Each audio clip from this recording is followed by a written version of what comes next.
नमस्कार. आज आपला व्हिडिओ आहे कुणी कुणाचा नसतो. आता ह्यात जर विचार केला की आपल्याला असं वाटते की आपल्या सोशल मीडियाचा जर विचार केला तर आपल्याला असं वाटते आपले फॉलोअर्स भरपूर आहे, आपल्याला लाईक्स भरपूर भेटते, आपल्याला व्ह्यूज भरपूर आहे. तर आपल्याला कुठेतरी कितीतरी लोक ओळखत असतील, कितीतरी लोक प्रेम करत असतील, कितीतरी लोक सपोर्ट करत असतील, म्हणून आपल्याला एवढे व्हिडिओ आपले फॉलोअर्स आहे, आपल्याला व्ह्यूज मिळतात, आपल्याला लाईक्स मिळतात, किंवा आपले रिलेटिव्ह आपल्यासमोर चांगलं चांगलं बोलतात. म्हणून आपल्याला असं वाटते की नाही, आपला पाठिंबा भरपूर आहे, आपल्याला आपल्या घरचं सपोर्ट आहे, रिलेटिव्सचं सपोर्ट आहे, शेजाऱ्यांचं सपोर्ट आहे, मित्रांचं सपोर्ट आहे. पण हे सगळं चुकीचं असते.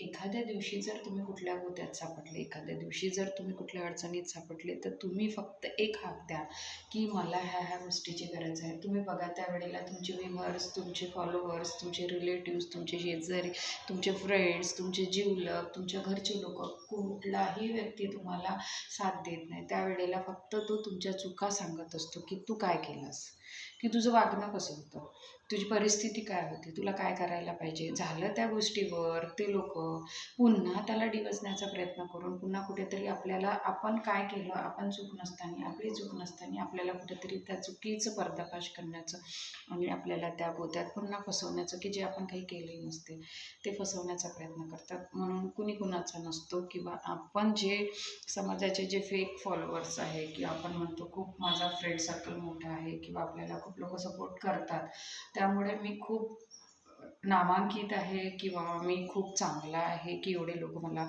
ओळखतात, एवढे लोक बोलतात, एवढे लोक कुठंतरी राम राम बोलतात, कुठंतरी हो.